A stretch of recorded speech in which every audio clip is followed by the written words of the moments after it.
We need to start having like Port Royal standards here. As far as appearance of District 1, I mean, to attract people who want to live here, people who are your clients, District 1 needs to look like the polished look that we all pride ourselves on.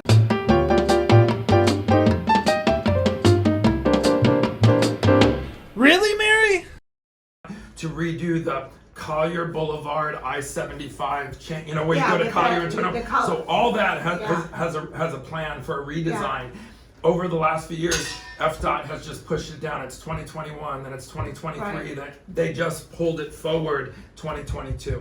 So from what I understand, the final design, it's, you know, we want to make sure it doesn't look like some big spaghetti, you know, Miami, you know, type of thing with a million different overpasses. But anybody that drives down there and then tries to make a left on I-75, it's pretty dangerous. You got like 4 lanes feeding into 2. And then around here with seasonal people, they don't know where they're going. They don't know the signs. You know, they're sitting, an arrow turns green to make a left. They don't make a left because they're like, oh, this is Livingston? I thought it was airport. How can I get over? You know, and then the person behind them is texting, so there's like 5 empty car lanes, right? So, you know, one of the things I talk about with traffic is, and I've brought this to the county when I've met with our county traffic team. I said, listen, I know you guys work the algorithms of how many cars can be on a street and this and that. Here's where we're missing the boat. We're not fully appreciating that we're seasonal, that we have an older driving, you know, demographic. So when your algorithm says 27 cars should make it through that green arrow, that's a joke. You know how many make it? Maybe a third. And then I go through my example of the first car doesn't move, the second car waits, and I could have gotten 3 Mack trucks in between this, and that's why I wind up not making the light, you know. But I mean, the reason that's important is we've had some apartment complexes that were programmed for a certain area, and the neighbors were concerned, hey, the road right outside of where this complex is going to be is already packed, it's dangerous, we've had accidents and whatnot. So hey, county, before you allow them to build the apartment complex, this road needs work. And the county over the years has said, the road's at 60%. It can still absorb the 280 units that are going to be built. It's not going to be a problem. And so, Mary, nobody knows better than you what winds up happening. They build 280 units, which means 500 plus people live in there, right? They're not all bachelor pads, which means more than 280 cars because everyone's got 4 cars and 2 of them are SUVs. And then what happens is that apartment complex gets populated. Then all the people pour out onto this road that the county said had plenty of room. We realize it doesn't. And then you know what we do for the next 18 months? We fill that road full of orange cones, and then we do what should have been done before the apartment complex was built. So now the people are in the complex. We've just made the road smaller because now we're closing the lanes and fixing the water pipes. And so, you know, as my Italian grandmother would say, stunad. You know, I mean, it's like, you know, it's you gotta measure twice, cut once, or as we say in the military, that's an example of ready, shoot, aim. And that's not a strategic plan. And so when these developments come to us as county commissioners, we have to be smart enough and dynamic enough to look beyond just the footprint. You know, I can shoehorn anything into a piece of green space, but if you haven't done the homework to see how it's going to affect and everything, and then also too, is it cohesive? Do I really need 5 apartment complexes in a row? And then, oh, by the way, where do these people eat? Where do they buy shoes? Where do they buy bathing suits? Where do they buy beach towels? I mean, there's a reason that certain pieces of green space are zoned commercial, because we want a cohesive neighborhood. If you flip-flop everything from commercial to residential, in the end, you've got thousands of people that can only eat at Chili's, you know, and then that doesn't, you know, help your business. You know, when you're showing something, I'm sure people go, love the house, love the condo, love the apartment, but we drove around the area, it doesn't seem like there's much here. And then, oh, by the way, everybody that lives here is seasonal, so it's kind of a ghost town if we're gonna be full-time. And so that's our job at the county, to make sure we're not just rubber stamping a bunch of things and building, like I said, a bunch of developments. You know, it's about bringing improvement to the area. And District 1 has suffered a lot from that, you know, and, you know, even the previous commissioner would admit that. Do you think we're ever going to get like a Mercado down here?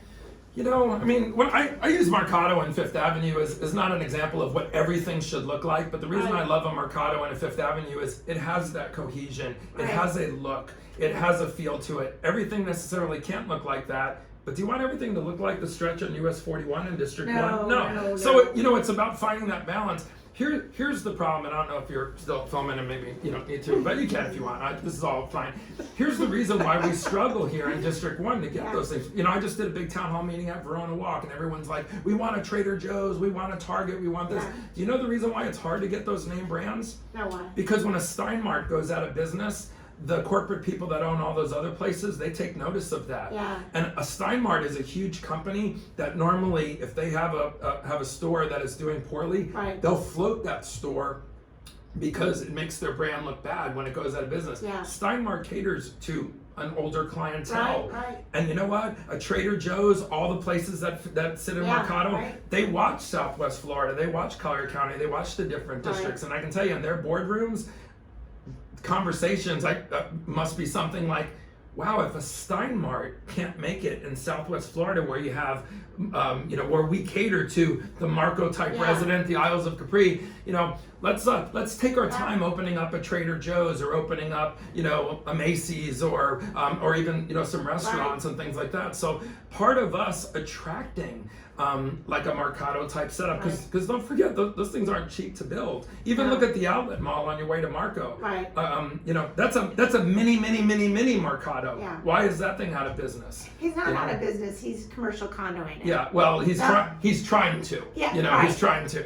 And he's a great client of ours. Shout out. And when I said this at Verona Walk, I don't know the man, and you could probably fill in the spaces. I said, but what I think he's doing is commercial. There has been a struggle. Right. If you put more residential there, it's a much higher profit margin. Right. If you can build a strip mall and it gives you this much money, if you can go this way and build 500 condos, it might be a little bit different. And if you do mixed use, then maybe that's a little bit of both. So I think he's sitting on that empty property because he knows if he just puts ads in the paper and tries to attract more stores to his strip mall, it's going to continue to be unsuccessful. So I think he must be a smart businessman who says, you know what, we got a great piece of property. We experimented with an outlet mall. It didn't work. But one of the reasons why it's not in the top 1,000 things that I'm worried about is it's built beautifully. It's got great curb appeal. It's got setback from the road. The things I'm really worried about, drive down 41, some of the Motel 3s, I'm saying, in some of the places that we wish sort of maybe were gone many years ago.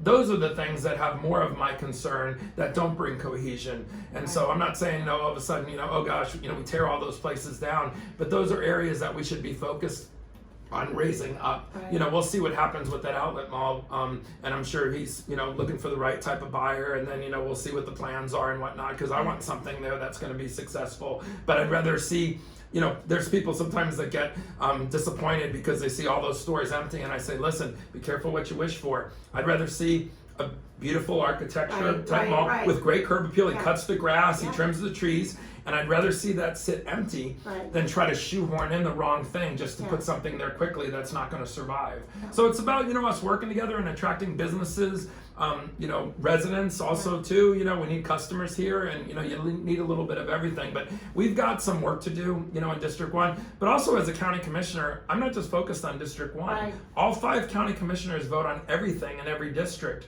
So if something pops up in Immokalee that's a possible development, construction project or whatever, I still do my homework about that because my vote matters. And people don't just live in District 1 and never cross the border.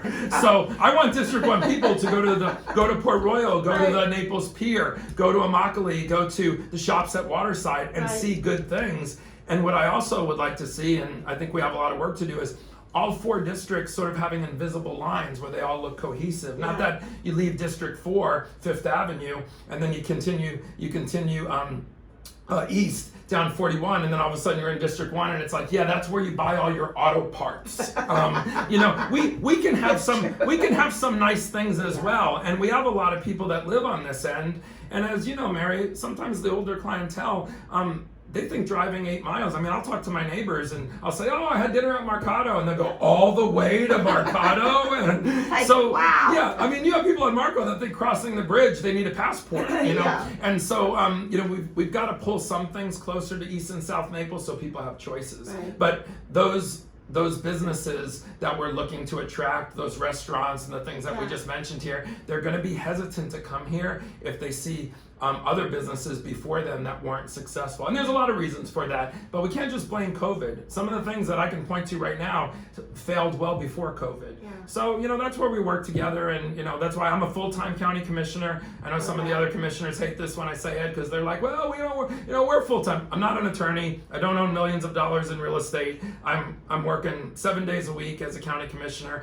and I don't say that to disparage any of the other commissioners, but for me personally, with, my 24 years of military background, growing up with, hardworking Italian-American parents, this is the only way to do the job. Right. And so, and there's a lot to do. Yeah, there's a lot to do.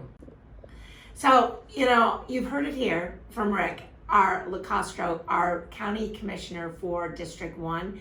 But if you want to hear more, which I know I do, where can everyone find information about what you're doing? So call Mary at her home number at any time of the day. No.